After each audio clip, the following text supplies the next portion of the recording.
السلام علیکم ورحمۃ اللہ وبرکاتہ۔ اردن میں ابو انس ایک نیک تاجر تھا۔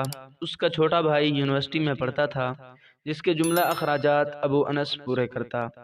کچھ عرصے بعد ابو انس کا نوجوانی میں ہی انتقال ہو گیا۔ لواحقین میں نوجوان بیوہ اور ایک بیٹا انس رہ گیا۔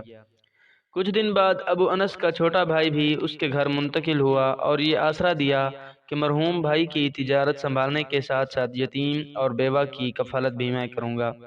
کچھ وقت تو معاملہ ٹھیک چلتا رہا، بعد میں اس کی نیت میں فطور آ گیا۔ اس نے چپکے سے ساری جائیداد اپنے نام کرائی اور راتوں رات سب کچھ فروخت کر کے امریکہ بھاگ گیا۔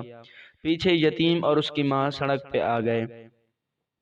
اس بدبخت نے امریکہ جا کر گاڑیوں کا کاروبار سیٹ کر لیا اور ایک گوری لڑکی سے شادی بھی کر لی۔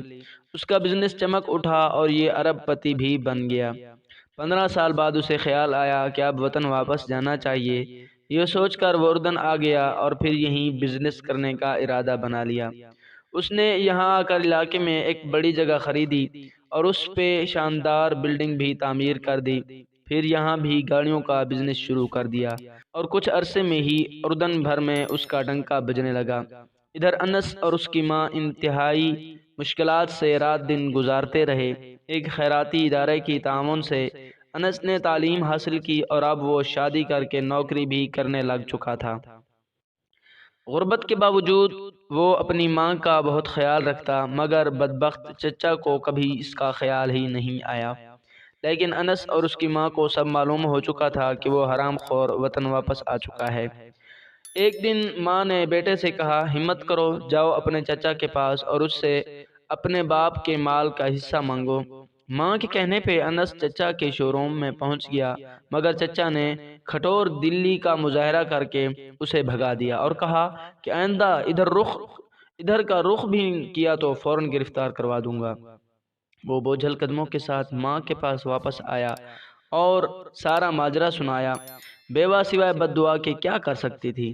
اس حرام خور بزنس مین نے اب اردن میں رہنے کا فیصلہ کیا تھا اور وہ جنت نما محل تعمیر کر چکا تھا، اور اب اس نے بیوی بچوں کو اپنے پاس اردن بلا لیا۔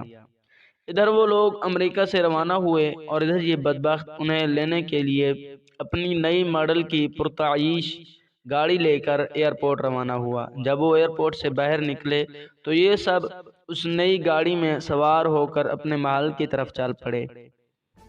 یہ سارا منظر دیکھ کر فرشتہ اجل ہنس رہا تھا۔ جیسے ہی ان کی گاڑی مین سڑک میں پہنچی تو ایک تیز رفتار ٹرالر نے انہیں روند ڈالا اور انس کا حرام خور چچا اپنی امریکن بیوی اور دونوں بچوں کے ساتھ ٹکڑے ٹکڑے ہو گیا۔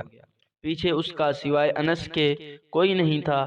یہی اکلوتا وارث اب اس محل کا شو روم اور بزنس بیٹھے بٹھائے انس کی جھولی میں گر گیا۔ کیسا عجیب معاملہ ہے! رب کریم کا اس نے یتیم کے مال کو کئی گنا بڑھا کر اسے لوٹا دیا۔ وہ مظلوم کی دعا ضرور سنتا ہے، اگرچہ اس کے ظاہر ہونے میں 15 سال بھی لگ جائیں۔ دوسرا یہ کہ وہ ظالم کو ڈھیل ضرور دیتا ہے، لیکن جب پکڑتا ہے تو سامان عبرت بنا کر چھوڑتا ہے۔ تیسرا یہ کہ حرام کا انجام کبھی اچھا نہیں ہوتا۔ اس لیے نبی کریم صلی اللہ علیہ وآلہ وسلم نے فرمایا، حرام مال سے پلنے والے جسم کی زیادہ حقدار دوزخ ہے۔ اللہ پاک ہم سب کو حرام سے بچائے اور حلال پہ ہی اکتفا کرنے کی توفیق عطا فرمائے۔ آمین ثم آمین۔